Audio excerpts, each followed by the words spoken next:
WeRiseMag.com.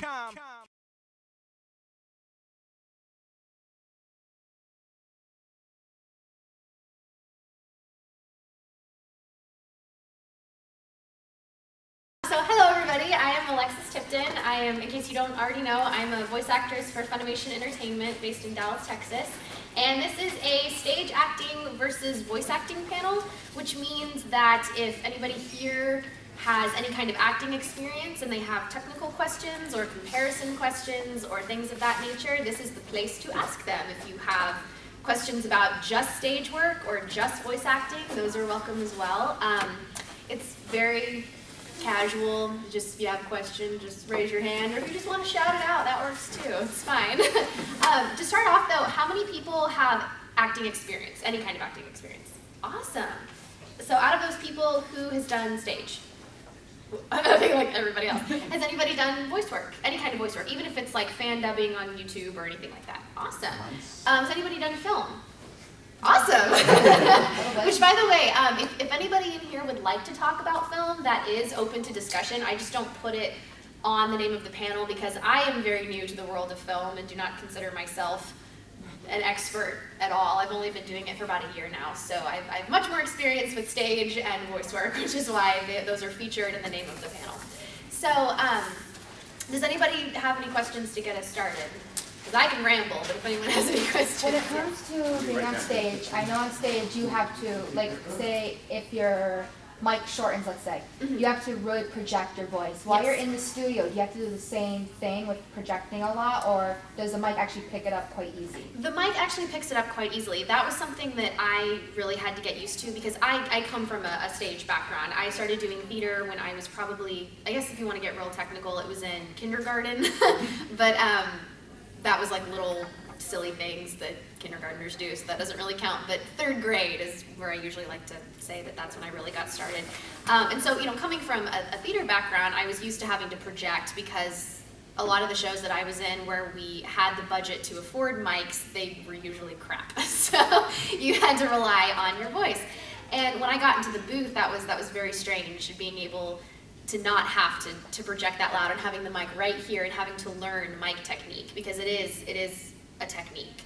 And there have been times where, I mean, obviously, you know, in anime, if you've watched anime for 5 minutes, you know that people scream. You know, it doesn't matter what show you're watching. Like, people tend to get really loud. And of course, when we are screaming and when the characters are screaming, we do that to the full capacity. Our full capacity, we are yelling into the mic. The engineer just sort of turns down the levels so we don't blow out our eardrums, because you know we have a headset on the entire time, so we hear everything that we do. And so it's really nice being able to have the engineer there to adjust the levels and compensate if we do need to say something very loudly. But normally, for just normal recording, you just speak in a normal voice, and the mic picks it up just fine. There have been other instances. For example, if anyone's seen Dance in the Vampire Bund, I voiced Yuki in that, and she also doubles as the narrator. And so every time we did the narration, we would adjust the mic to where the mic was like right here. And so that's why it sounds very like close and personal, because it is very close and personal to the microphone. So depending on what kind of sound the director is looking for, sometimes we will adjust the volume of how we speak into the mic or the mic placement itself, but it just kind of depends on what the director wants. So, but typically you speak just in a normal voice. It's a very long. I have very long answers to questions sometimes, so forgive me. I like to give you guys lots of details. So, yeah. So when the microphone is this close to your face, do you just want to be? Kind of, yeah. The first time that we had to do that when we did Dance in the Vampire Bund, that was the first time I had to be all up on the mic like that. And we recorded all of Yuki's regular speaking lines, all of her character lines first, and then when we went back and did all the narration separately, so that we wouldn't have to worry about going back and forth with the mic placement. We could just leave it in one place for the entire session and not have to worry about going back and forth. And when Ian Sinclair directed that, and when he first said, okay, now the engineer's going to come in and he's going to move the mic for you, what? Okay. So the engineer comes into the booth, and all of a sudden he's like, okay, stand perfectly still, stand right there, do not move away from the mic. And all of a sudden the mic goes from being, roughly about here to here. And I'm like, ugh, like, you're about to kiss it. And I'm like, ah. And he's like, I just want you to be, because there's a microphone and there's a guard, so in case you're spitting, it doesn't affect the equipment. But that was very difficult, and he told me that he wanted me to be as close as possible to that guard without actually touching it. And so that's kind of intimidating because you're already so limited in the booth with your movement and all kinds of things like that because it's just such an enclosed space that you're like, okay, I have to convey all this emotion, but I can't move and I can't really use my hands to I can't do anything because I'm going to run into this. My nose is going to hit it or my mouth's going to hit it or something like that. So that was definitely challenging and a little intimidating, but after we did it a couple of times, it felt more comfortable. But yeah, mics are kind of intimidating when you start working with them. Like, that sounds silly, but it's this big thing that's right here, and you have to always be careful not to touch it, because if you do, the engineers will kill you. Like, if you follow any of the Funimation engineers on Twitter, they will tweet about whenever something like that happens. I think it was... They basically rant? Yeah, it was basically, I think Kevin Leisure was tweeting about someone one time where he said, oh, I love it when actors have like a mouthful of Chex Mix and then try to deliver a line, because apparently this actor was like spewing Chex Mix. Ooh. Yeah. Mic technique 101, don't eat while you talk. Ooh. Yeah. I don't know if it's like different for every show that you do, but do you know generally what kind of mics you use, like brand and type, or? Oh, I should know. That's terrible. I do know that all the studios have the same type of mic. Every studio that we have is outfitted with the same microphone, the same headset, the same microphone stand. Like, everything is pretty. Every studio has the exact same equipment. Well, is it like a ribbon or a dynamic or a? I'm not sure. I should probably figure that out. I'm so sorry. If there was an engineer here, he could tell you. I do know that I know our editing software. I know we use Pro Tools. The engineers use Pro Tools. But as far as the mics go, I'm not entirely sure. Sorry about that. Okay. I know there's when it comes to stage acting, there's a sort of rigorous audition process. Mm-hmm. Is it the same for voice acting? Well, it's funny because you can say that one is more competitive than the other, but they're so different that they're both extremely competitive, but for different reasons. If you want to use the word rigorous, I would definitely agree that stage acting is a lot more rigorous because, especially if you're doing a musical versus a stage play, because with stage plays, you may or may not have to do a monologue. A lot of theaters these days are kind of getting away from monologues because they're not really interested in that. They want you to go straight into cold reads and see how you interact with other people, what chemistry is like, things like that. They want to see how you behave under pressure, that type of thing. And then for musicals, of course, you usually have a dancing audition and a singing audition on top of that. So. Not only do you have to do a whole lot more for stage auditions, but so much more is taken into consideration. Your look is taken into consideration. How you look standing next to other people is taken into consideration. Your age, if you're auditioning if you want to audition for an old woman and you're 15, unless it's like a high school production or something, you're probably not going to be cast as the old woman. So many things are taken into consideration with stage because it is a full package. It is visual, it is, it's physical, it's everything. And with voice acting, it is extremely competitive because you only have your voice to rely on. So the playing field is much more, not even, but it doesn't matter what you look like, it doesn't matter how old you are, it doesn't matter, none of that matters, it just matters what you sound like. So there's less for you to worry about, but that almost makes it worse because, but what's good is that I always tell people that if you want to get into voice acting, it's always really great to have a theater background first, specifically because of cold reading. Because there is so much cold reading involved, which, by the way, for those of you that may not know, cold reading just means that you get a script and you've never seen it before, and you're expected to read it and perform it on the spot with no information, no practice, no nothing. And that's all voice acting is cold reading. I get no time with the scripts. I get no time to rehearse. The good news is I don't have to memorize anything, but but theater really prepares you for that. And so if you are not a good cold reader, your auditions and voice work are really going to suffer. Because you are expected to read the script, which, by the way, when we audition, we have these lines for each character and they're taken completely out of context. They're just random lines that are taken from the entire show. So you have no idea what's going on. Absolutely no idea. And the director can kind of fill you in on that. But if you're not comfortable with cold reading, that can be horrible. I mean, it's pretty scary anyway, like your first couple of times. But if you're not very good at cold reading, or if that freaks you out, it can be even more difficult. So it's exactly like what happened last night. Yes. Only that I think was worse because we didn't have scripts. We did an improv thing last night. For those of you that didn't see it, I'm still trying to get those images out of my head. But yeah, so where was I going with that? Yeah, cold reading is extremely important, and even though stage auditions are more rigorous, I do think that voice auditions are definitely complicated in their own way.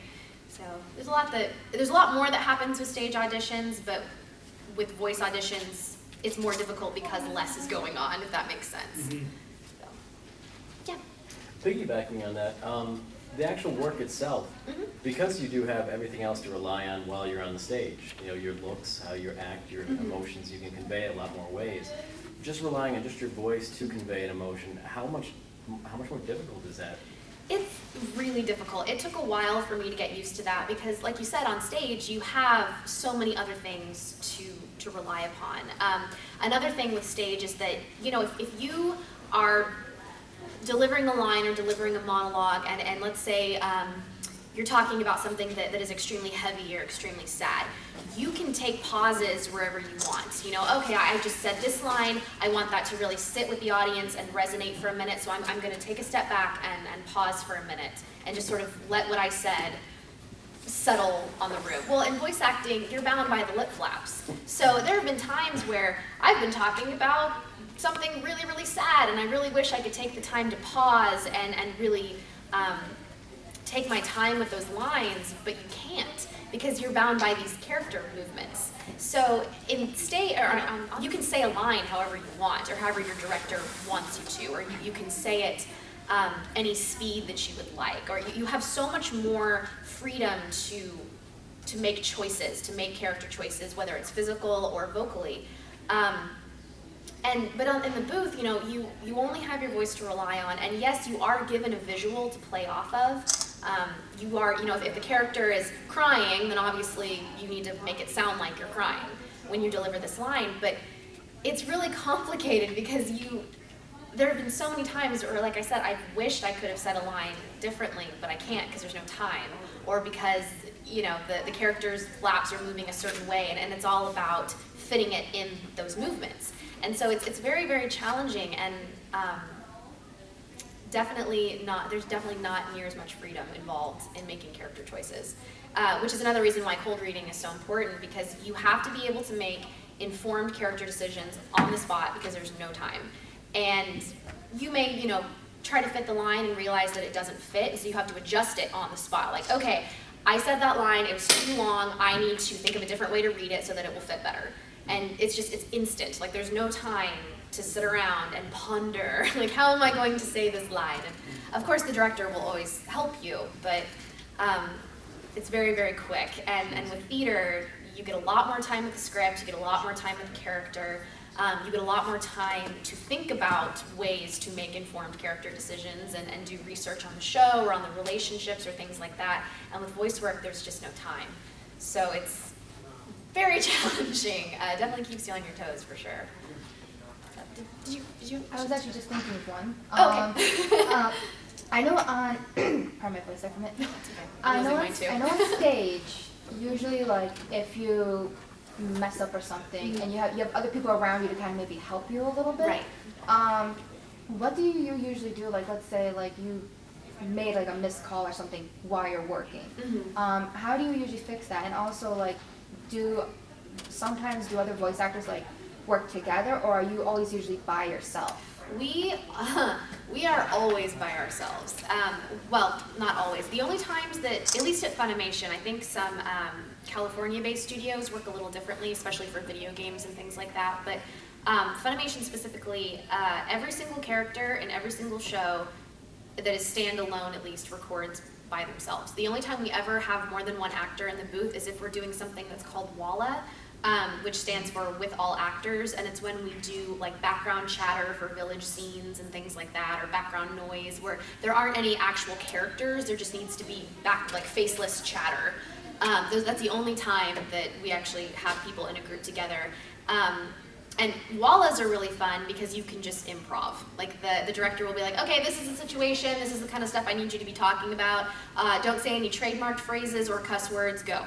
And then you just kind of pick someone to play off of. And you know, if someone starts talking like a little girl, well then someone else can jump in and be like, okay, I'll pretend to be this person's mom. But you don't actually see any of these characters, it's just background noise. You're probably finding the voice for a bunch of extras, pretty much. Yeah, yeah.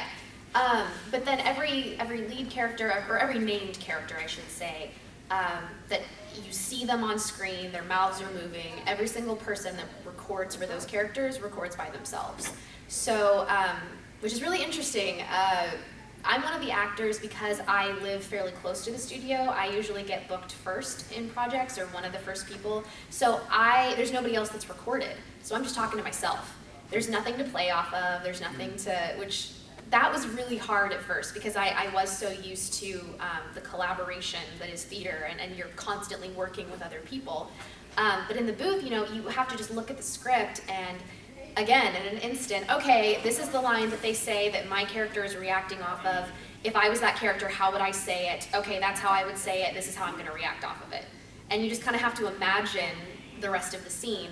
And every time I go in and someone else has recorded before me, I get so excited because then I can hear their voice and I don't have to make those decisions, and I can, you know, bounce off of them, especially if it's something intense like a fight scene or things like that, because the energy is already there, and so you can kind of feed off of whatever they're doing. But yeah, it's kind of lonely being a voice actor, because you know, on stage you're with the cast the whole time, and you build and create this show together, and you build these relationships, and if you're on stage and something happens, you've got your castmates to sort of, you know, bail you out. But the good thing with voice work is that if you mess up, you just do it again. Like, the director's like, that didn't fit, let's do it again. There's no live audience, so that does make it a little easier. But yeah.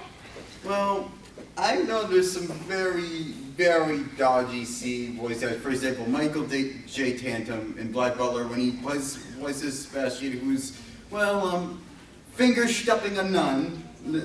Like, have you ever had, I'm pretty sure every voice actor has that finger-stuffing nun case. This is a G-rated panel. G-rated. I'm so sorry. It's okay. But like that tragically awkward. Have I ever had to dub Like awkward such a scenes? role, like such a part. Nothing like that. Usually the uncomfortable stuff that I've had to dub was just like fan servicey stuff, but most of the time it's like when it's Not the happening. kind of doing something awesome, like kind isn't. Well, like whenever I'm watching it, I just have to laugh because you see the visual, and then I look at the script and I'm like, I have to say that. Oh my god. Okay. But by this point, you know, because my first fan servicey / slightly uncomfortable show was Sekirei. And so I had to get over it really quickly. Because then right after that we did Rosario plus Vampire, and that was more fan servicey, like fan servicey shows where I had to say things that were Like you're either. playing as the roles of pink-haired vampire girl. Yes. In that case, it was a little bit more challenging because she had to say things with a sexy voice, or there was like a sexy situation going on, and then you have to like say those without laughing, or say, you know, you have to try to make it convincingly sexy. Because she's not, of course the character is not aware that it's fan service, it's the character. So you kind of have to suspend judgment and just go. Unless it's like Wreck-It Ralph where they're aware of what they're doing. Right. But then like in shows such as Bigata HK, which I think they're showing either right now or sometime today, where my character has a filthy mouth and has to say extremely explicit things. That is very uncharacteristic of me. I don't speak like that in real life. That was just funny. I'm just like, oh, okay, let's go, all right. Because something that I learned really early on is that the longer that you're embarrassed about something, if you're embarrassed about something and you allow yourself to feel embarrassed about saying the line, it's not going to come out right. And so, and same thing, it works on stage too. If you have to do something that makes you uncomfortable and you're sitting there like, I don't know,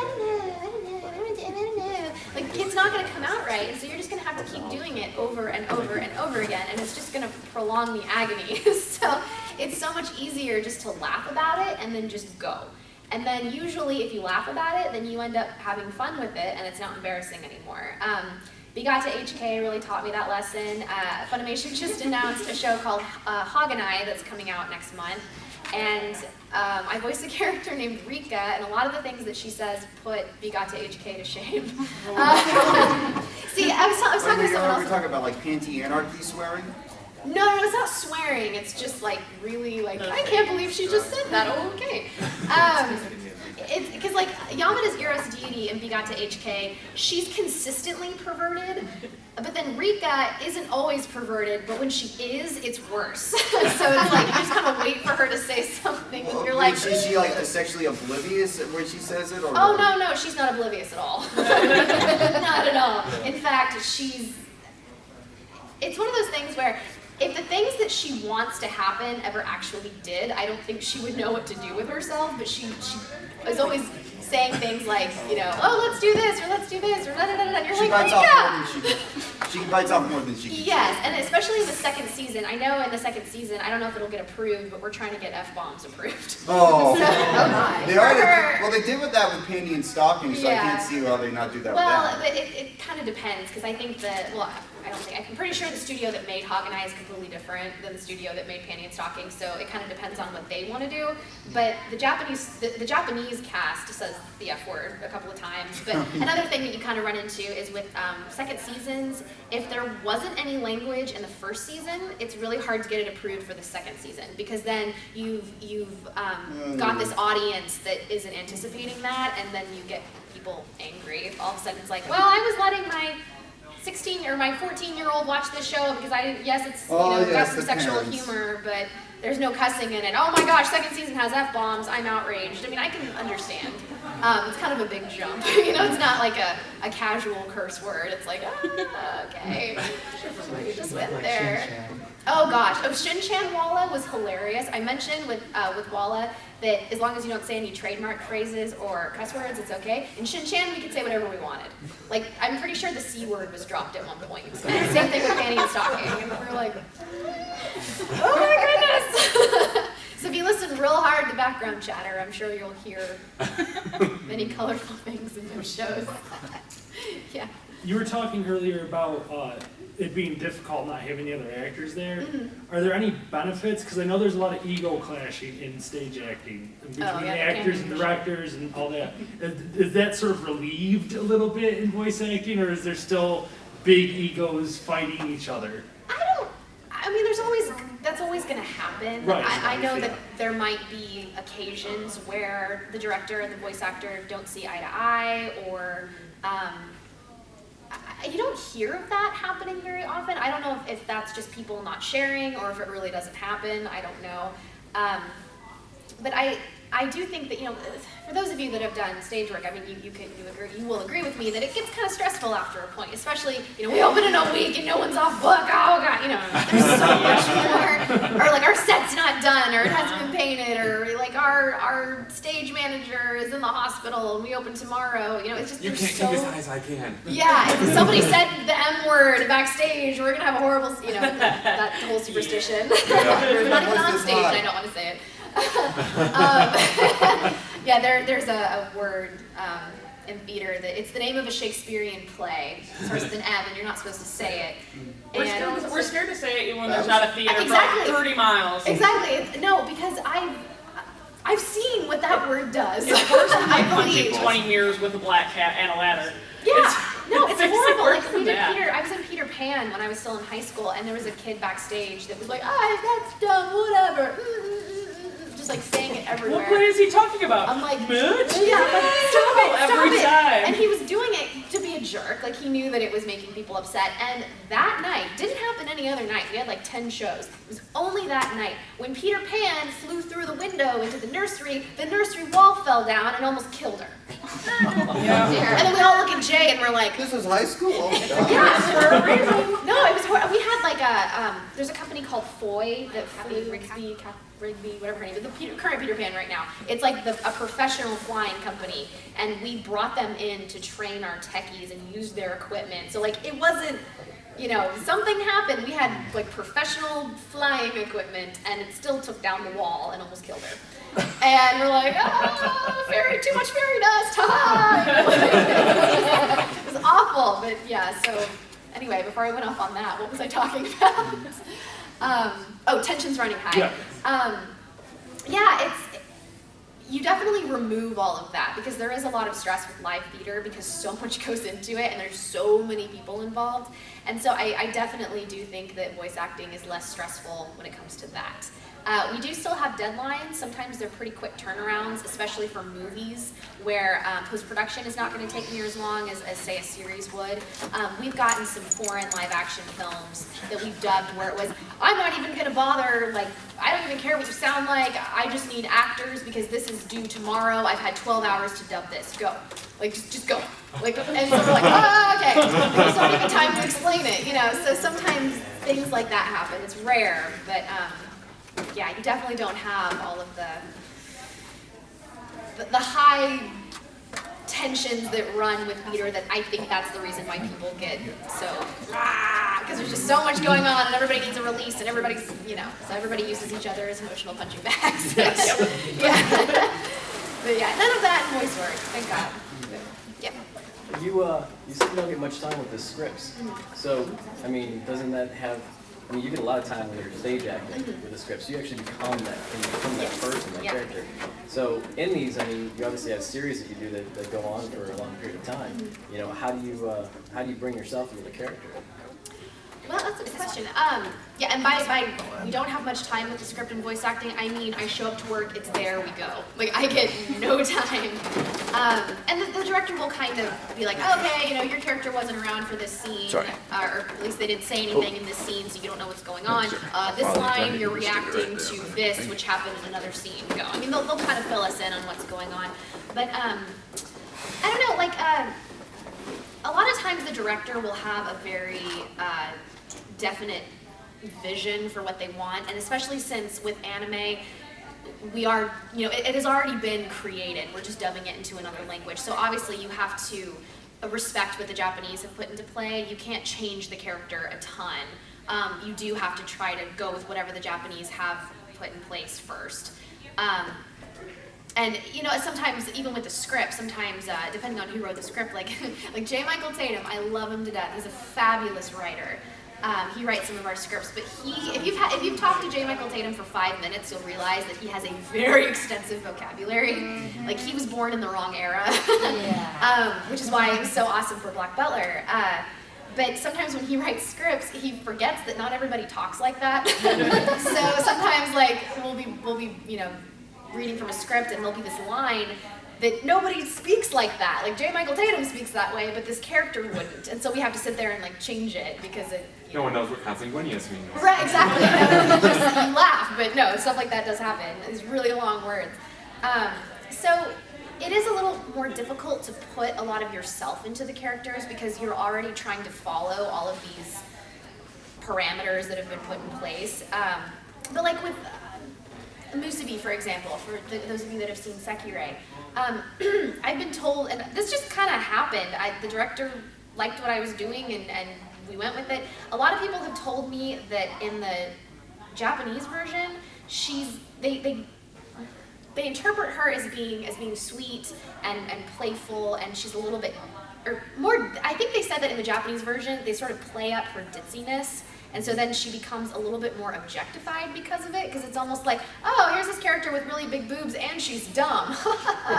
But then people have told me, it's just stupid, but then people have told me that when we did Sekirei, that they thought that Musubi, and maybe it's just because you understand a lot more, obviously, when you're listening to it in your own language, but they thought that Musubi was a lot sweeter, and yes, she was ditzier, but she still had a ton of heart and a ton of passion, and people have just told me that they thought that Musubi had a lot more levels in the English version than she did in the Japanese version. But I think that might just be because it's in English, and you can hear all those nuances, and it makes a big difference when you hear it as opposed to reading subtitles. So, you know, but with Musubi, like, she just struck me as somebody that was very childlike, but was still extremely passionate and was extremely loving. And so I tried to go away from the fan service because I didn't think that's what the show was really about. Like, yes, there's fan service, but a lot of people that I've talked to have said, if you can get past the enormous boobs, like Sekirei is a really, really good show that has a lot of heart, and the storyline's really good, and the relationships are really fun. And so, and the director felt that way as well. And so when we first started recording, he made mention of that and just said, you know, yes, this is a fan service-y show, but I don't want it to be kitschy. Like, it shouldn't be silly. Like, I don't really want to play up the fan service. The script will do that itself. So try to add more, if you can, try to add more depth and more heart to the character. And so that's why Musubi is one of my favorites, because I had so much fun just making her sweet and lovable, and trying to make her sweet and lovable, and trying to give her character and show everybody it's like, yeah, she's got big boobs, but she's also really awesome. So I guess that's kind of the closest thing to trying to put more of myself into the character, just trying to make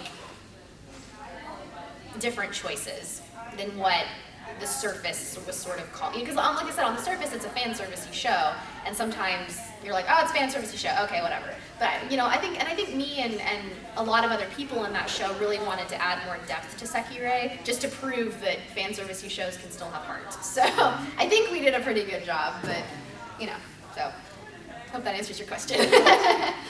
Yeah.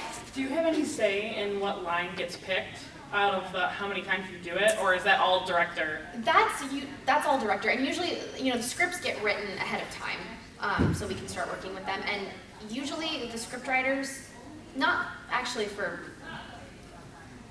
for most of the lines. There's just one choice because obviously, you know, it has to fit this, and they're working with the Japanese translations, the literal translations, which will not always fit. So sometimes they have to be altered. But then for other lines, there will be a list of alternative lines to try, and then the director will kind of just choose whichever one they either think sounds more like the character or fits better, or is funnier, depending on what kind of show we're working on. Sometimes the director will be like, okay, you have, looks like you have 4 choices for this line. Which one do you like better? Or which one do you think sounds more like the character since you're recording as the character? And sometimes I'll get to choose like, oh, I really like that one. That one sounds fun. Or let me try this one. We'll see if it works. But more often than not, the director is usually the one that just tells me what to do. Now, have you ever had one, like a show, once you've watched it when it's finished, and you just cringe at the one they picked? No. Because I do a lot of stage acting, Cool. and like I see it when somebody records it, and I'm like, why did I do the do? And it's like, oh, it was a terrible. No.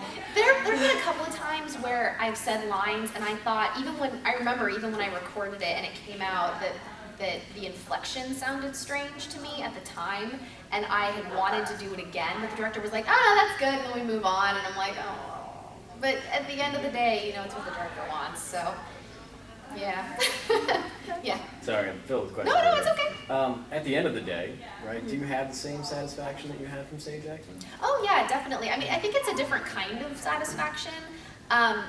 With voice work, the satisfaction comes from the fact that we're given so little to work with in such a short amount of time, and so I love the fast pace. Like, I wish that I could spend more time with the script or spend more time researching a character or developing a character, but at the same time, I think it's really cool that we can crank out these projects so quickly and still have them sound good. I mean, and obviously, like, everybody has dubs that they like and everybody has dubs that they hate. You know, obviously that's a matter of opinion, but for the most part, I think that Funimation does a really, really good job with dubs, and I think that the directors are extremely passionate and caring about their projects, and they want it to sound good. Like, they want us to do a good job. And so they actually take the time to give us good direction and all that good stuff. And so, you know, and it's also fun just knowing that this is a reoccurring character in a TV series. Like the adventure, for lack of a better term, lasts longer than a stage play in terms of the actual storyline, not the work that goes into it. So there is a satisfaction with that. I also really pride myself on working quickly. We have a formula at Funimation that says, okay, this character has this many lines, that should mean that we should book this character, this actor for this many hours because this is how many lines there are. Well, I pride myself on that formula doesn't apply to me. Like I consistently get overbooked. So I like that I've been able to pick it up quickly and work quickly, and that I feel like I work with my directors well, and that we're able to collaborate and have fun, and it's just a really good feeling to, even though it's quick, like we're still creating something, and at the end of the day, like as an actor, that's all you want, is to know that you have aided in the creation of something. But then, you know, with stage work, there's just so much more that goes into it, and you get so attached, and of course I get attached to voice roles too, but with theater, you get attached to the people you're working with, you get attached to the set, you get attached to the techies, you get attached to, you get attached to everything. And when you work on a stage play, like you kind of dedicate your soul to that for weeks or months or however long you're fortunate enough to have. Sometimes the turnaround rate's pretty quick. Yeah. But yeah, so it's always sad to say goodbye to characters, whether it's on stage or whether it's in the booth. Anytime I record a character in a booth and we are working on the last episode, I'm always like, I wish I could have spent more time with this character. But yeah, no, there's definitely a lot of satisfaction at the end of the day for both of them. So you do film in chronological order then? Because I know like Yes. live action is, who knows. But, okay, well you do film record? Yes. Okay.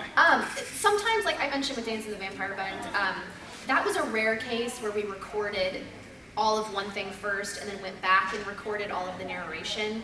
And of course, the animation that is playing underneath the narration is different than, or what is going on, is different from what is happening when I was recording as the character. So I got to see more with the narration. But yeah, 99.9% of the time we record in order. So. With your voice, do you ever have to get into a character in a certain way? Is it hard to like pick different voices for? Are you talking about once I get cast or for auditions? Either or. Well, for auditions, I guess I should explain the audition process at Funimation at least. When you go in, you only audition for lead roles. There's a binder with a picture and the title of the show on the front, and there's a little brief description of what the show's about. If there's any notes like, this show has copious amounts of violence and nudity. If you were uncomfortable auditioning, turn back now. Like that kind of thing. Before you even open the book, like, duh. And then it's divided. You have like all of the boy characters, and then you have all the girl characters. And on each page, like I said, specifically just lead roles.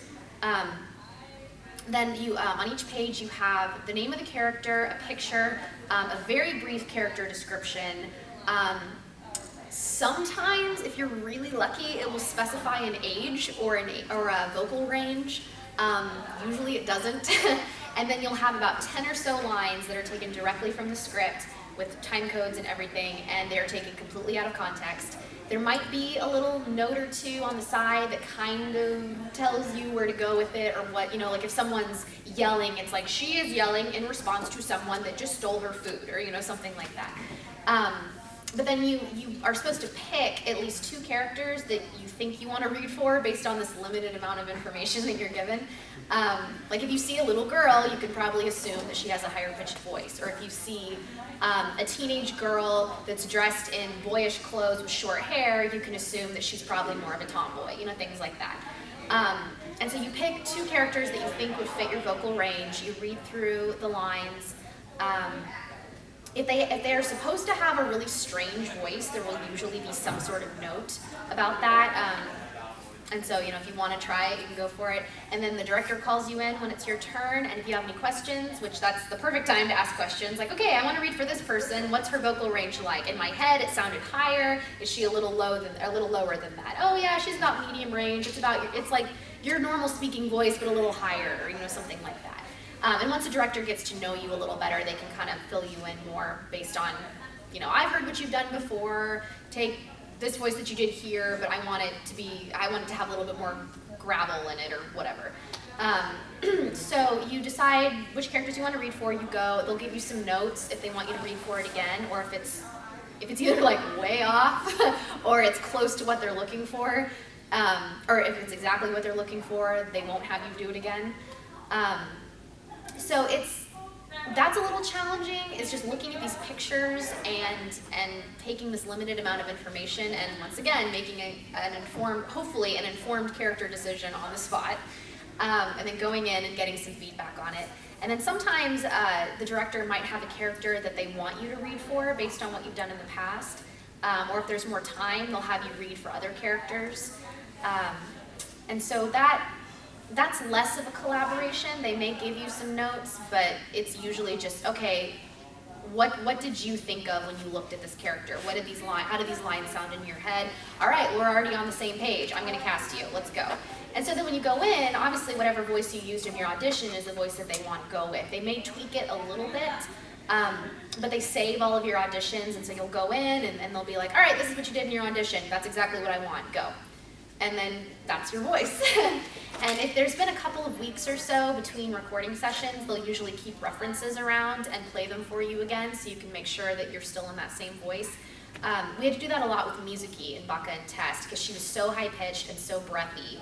And it had to be this, it's like, okay, well, you're high-pitched right now, but you've lost the breathiness. Like, let's listen to your reference again. Okay, you got it? All right, let's go. Put the breathiness back in there. Let's go. So there's a lot of checking in to make sure that the voice has been solidified and all that good stuff. But yeah, once you get the voice solidified though, or at least once the audition process is over, it's usually pretty easy to just go with it because by then the director already knows what they want. So a little easier after that. The audition's the hardest part. And they'll give you feedback if you're off voice. Yeah. Like you're saying, a little more gravel or a little more air. Right. Or like I just did I recorded for a video game recently, which I can't talk about yet. But I was voicing a little boy, and it was supposed to be kind of like that Dragon Ball Z style, like gravelly voice, and I was like, kept being like, okay, put a little bit more gravel into it. Remember, think Dragon Ball Z. There you go. Okay, go. Because it was something I wasn't used to. So that happens sometimes too. But yeah. Have you ever gone in for auditions, like you said, and you've done 2 characters, and then next thing you know, you get a call from the director saying, well, your auditions were fine, but we'd rather have you do this other character that you didn't audition for at all. I wish I got phone calls like that. That'd be awesome. That's the thing that sucks about auditioning. If you get booked for a bunch of hours, then you know you've gotten a lead role, but they don't tell you what role you've gotten until you come in. And then if you don't get cast as a lead role, you just have to figure that out. They don't tell you. But sometimes what'll happen is that, well, actually more often than not, if you if you audition for a lead role and you did a voice and it didn't sound right for that character or someone sounded better, but they liked your voice, they'll cast you as a supporting role or they'll bring you in for something else. Like even if I don't get a big role in a show, it's rare that I don't get called in for something. Like even if it's just really small. Like I need girl 4B on the streets. She's got one line, come in and record for that. Usually you'll get something. But when we go in to record, usually the roles I get cast as, if it's a lead role, it's usually one that I've read for. But with We Got to HK, for example, I went in and I auditioned for that show, and like a week or 2 went by, and that's usually around the time that you start assuming you didn't get cast as a lead role, because they usually, what'll happen is they will have auditions, and then like 3 days later they'll cast it, and then they'll start calling people in. So if like 2 weeks has gone by, they probably started recording and you didn't get a lead role. That's the time where it's safe to assume. So I assumed I didn't get anything in that show. Well then, all of a sudden, I get an email from our talent coordinator, who's the one that sets up all that stuff, and she says, hey, I know you're coming in on blah, blah, blah to record with blah, blah, blah. Can you stop by Zach Bolton's studio for a minute? He needs you for an audition. And I was like, I just auditioned for Zach. What? Okay. So I finished recording that day, and I stopped by, and he goes, hey, I'm still auditioning for We Got to HK. I know you already came in, but can you read for the Eros deity real quick? Because I hadn't read for her in my audition. I read for some other people.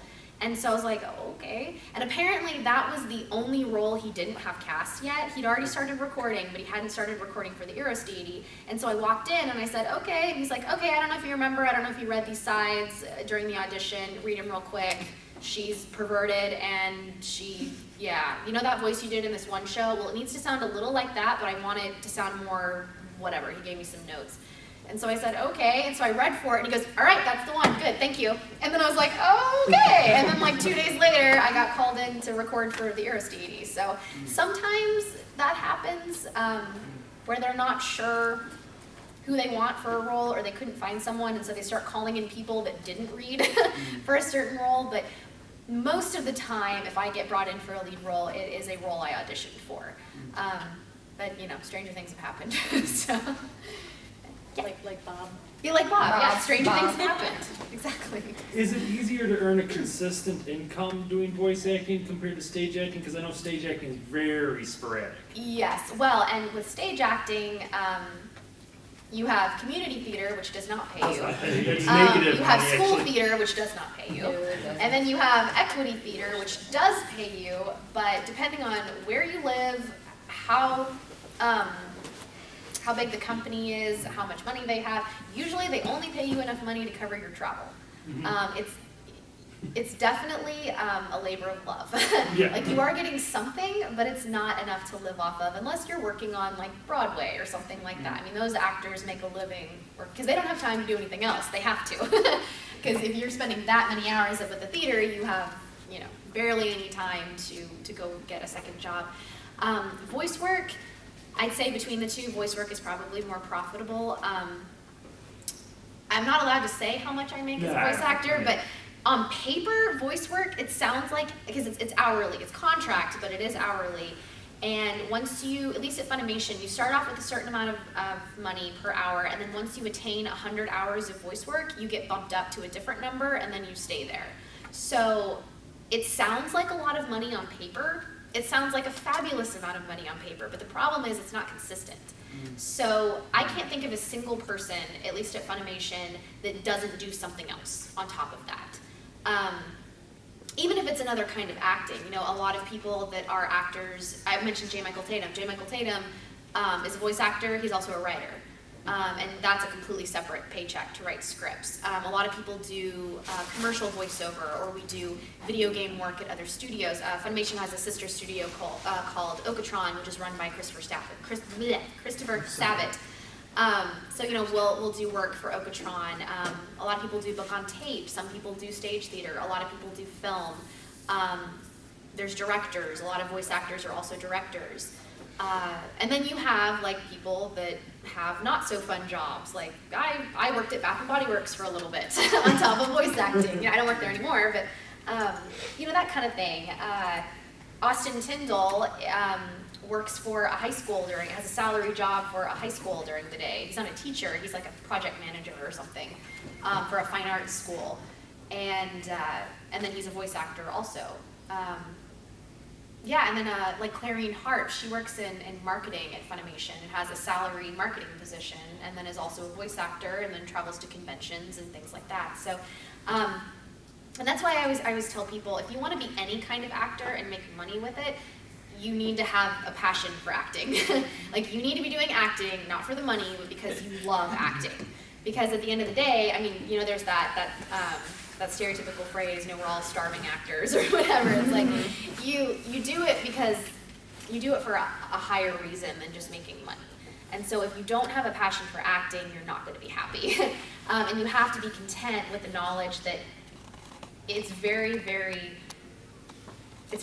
rare that people who are actors survive just off of one acting job. Like you need to not pigeonhole yourself. Like it's okay if you want to do other kinds of acting. You can easily make a living doing a bunch of different kinds of acting, but you need to not, you know, be like, I only want to do anime voice work and I will not be happy doing anything else. It's like, no, that's great, but you need to do other stuff too.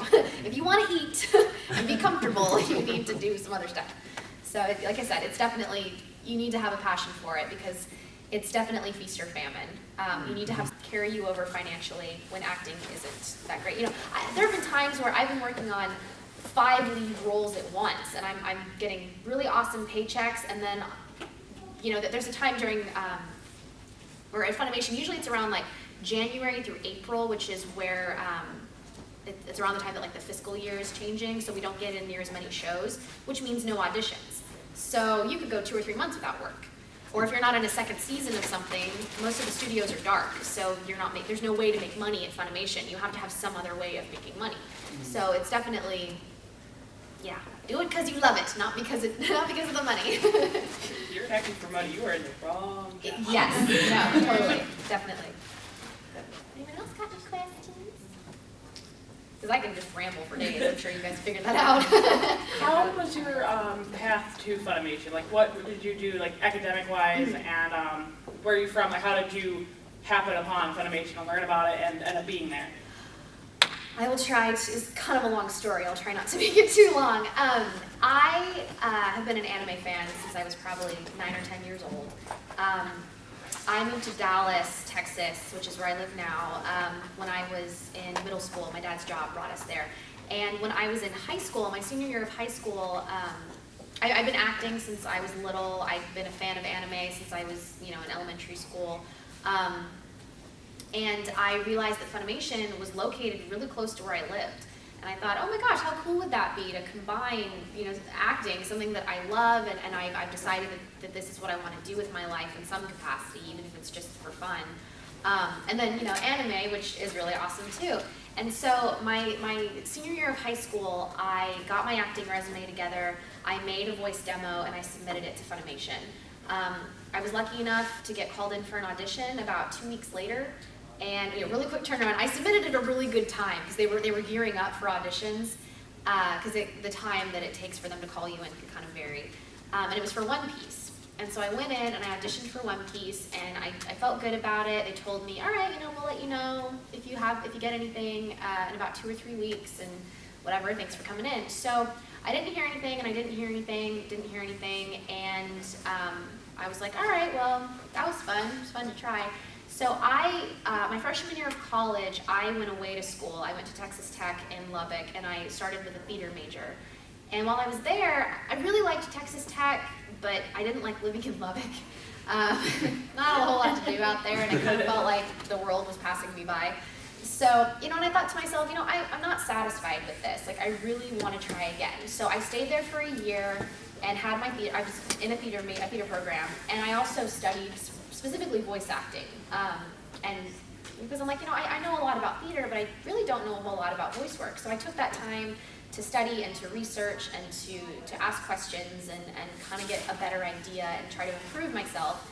And then I transferred back to Dallas and went to University of North Texas, which is where I ended up graduating from. And somebody that I knew that worked in the marketing department at the time of Funimation told me that they were looking for a marketing intern. And I was like, oh, that would be really cool. Like, I know I want to do acting, but I should probably learn about something else because acting is not stable. And so I interviewed for this marketing internship. It was really intense. It was like a 4-hour interview with like 8 different people. It was like a panel. And I'm like, but I got hired for this internship. And so when they were taking me around, they took me over to production side and introduced me to Tara Williams, who's our talent coordinator, just because they were introducing me to everybody. And at this point, I should also mention, at this point, Funimation was in a new location. When I had initially auditioned for them, they were in a different location and they were in the process of moving. And so when I met Tara, I said, oh, hey, like, you probably don't remember me. I auditioned for One Piece like a year ago. So we've met, but it was a long time ago. Like, I don't expect you to remember. And she goes, wait a second, what did you say your name was? And I said, Alexis Tipton. And she said, hang on a second. And she starts like flipping through all these pieces of paper. I'm like, what is she doing? And she said, we wanted to call you in for One Piece, but we lost your information when we were moving. And I was like, serendipity! And so she got my information, and she's like, yeah, you know, you were a new talent, and we lost your paperwork, because, like I said, we were in the process of moving, or something happened, and I was like, I am so glad I transferred back home, oh my god. And so I started voice acting. I got called in for an audition for Tower of Jiraga about a week later. It was with Leah Clark, who, by the way, Leah Clark is who I auditioned for with One Piece. And when she was taking me back to the studio, all of a sudden she turns around and she goes, did you audition for One Piece like a year ago? And I said, yes, I did. And so she ended up casting me in my first role in Tower of Jiraga. And so I basically started my marketing internship and started voice acting at almost exactly the same time. And then I continued my marketing internship for about a year because I loved it so much, and I loved the people, and it was fabulous. And I loved being able to see the marketing side of Funimation, and then also being able to work on the production side, and just kind of being able to go back and forth. And then I had to quit after a year, only because I started to get bigger roles. I was getting bigger roles at Funimation and could no longer juggle school, my internship, and the number of hours that they needed me to record for. So something had to go. And since I wasn't getting paid for the internship and I couldn't quit school, I obviously needed to quit the internship. But I'm still very dear friends with everybody that I worked with over on marketing side, and I've been a voice actor for almost 5 years now. So, and by the way, like that story, I try to be careful telling that story because I don't want it to sound like that the only reason that I became a voice actor is because I was a marketing intern. Like, that's not how it works. Like, they did not give me an audition because I was a marketing intern. Like, that's the whole thing. Like, I don't want you guys to think that, oh, it's you know, you only became a voice actor because you know, and even if they had initially given me an audition for that reason, which I had auditioned initially a year before that, they are in no way expected or bound to hire me just because I was a marketing intern. You know, like, I have consistently gotten work not because I was a marketing intern. So please don't think that, you know, oh, if I want to become a voice actor, I have to, like, get into Funimation some other way. Like, that's not how it works. So I was just lucky enough to be able to see two sides of the company. And so I have a huge respect for the marketing side and for all the stuff that goes on behind the scenes. And it's given me a much greater understanding for what we do on production side. So, yeah, that's my long story. I got into it. Your academics then, what did you graduate with? I actually I switched my majors when I transferred. I actually ended up majoring and graduating with an international studies major, and I minored in Japanese. So I wanted to study something that wasn't theater because, once again, I'm a huge fan of backup plans. And it's really cool because I've actually I've been called into Funimation several times just to record either pronunciations of Japanese names, or there was some show that we recorded that had really, really complicated train station names that nobody could pronounce, and they were like an integral part of the story. And so I went in and recorded the pronunciations for those words so that the actors could listen to them. Which, by the way, Japanese pronunciations are director's choice. I think you guys have probably noticed Funimation, sometimes they Americanize the names and sometimes they make them very Japanese. That is director preference. So the director that... I honestly thought it was because they couldn't get the rights. No, it has nothing to do with the rights. It's honest. Some directors feel like it's in English, so we need to make it Americanized, and other directors want to respect the origins a little bit more. But yeah, so this director wanted it to sound Japanese. But so that's happened. There have been a couple of times where there have been script translation issues, and then they've been like, I don't understand this. What does this mean? What are they saying in Japanese? And then I can tell them, and then they can rewrite the line based on what it says, or like, oh, or no, this is a cultural joke reference. It doesn't really translate into an American audience, but this is what the joke means to them. Translate that into English. So that's been kind of cool that I've gotten to apply it. Yeah. If there's somebody else that has a question, go ahead. Go. I think you're the only person. Okay. I was watching an episode of Pokemon the other day, and there was this scene, I think, between Professor Oak and Ash, and they were saying something. My boyfriend and I were watching it. We're like, they've been talking about the same thing, like just giving it the runaround for like 2 minutes straight. It's like, what? They're talking about like camera angles, pretty much. I'm like, what? Has there ever, in your experience, been something in the Japanese version that was so dirty they couldn't put it in the English version? Because we're pretty sure that's what happened. Because I'm like, Pokemon's one thing, but you don't know what they were saying. Funimation prides itself on releasing uncensored versions of things, or uncut, uncensored, that kind of thing. And since Pokemon was like on 4Kids and all that stuff, like they had to change but a lot of you it. never know, because I was just Yeah. like, they're going off on like just the way that the mirror was balancing, and I'm like, why are you there's gotta be talking something more, extensively? yeah. It's Pokemon, I don't know. Like what happened in the second season of Arisu Mia, where they had that 8-episode arc with the same subject over Yeah, and it was over just that again. it was just that one particular scene, and it was them Right. talking to the computer. I'm like, that just seems real fishy to be talking about that one weird thing. Like, they're probably saying something horrible. They probably were, and since that was marketed to children, and of course our censorship laws are very different. Right, in like the James United can't have boobs. States. Right. In that one yeah. episode. What the hell were they thinking, though, honestly? I thought it was fabulous. I don't even care. Yeah, so it was, Funimation though, usually, we try to stick as close as possible. Yeah, I to just the didn't know if original. there was like Yeah, certain lines where it's there like, no, probably you was can't even something try going to do that here. No, because usually like if Funimation, we try not to get shows unless they're forced to. Sometimes like in acquisitions, if we want a certain show, like Studio Gonzo, we do a lot of stuff with Studio Gonzo. It's like, oh, well, we really want this show, and they're like, all right, we'll give you this show, but you have to take these shows too. So sometimes that does happen. We do have shows like forced upon us. Voice acting part. So sometimes when people are like, why did Funimation pick up that show? That show's so lame. Well, we probably didn't want to. It was forced on us because we wanted to get this other show that everyone cares way more about. Yeah, even then, like usually we try to stay as close to the original as possible. I think, does this end at 1:45? Yeah. Oh, that's so weird. Okay, well that's it. Sorry.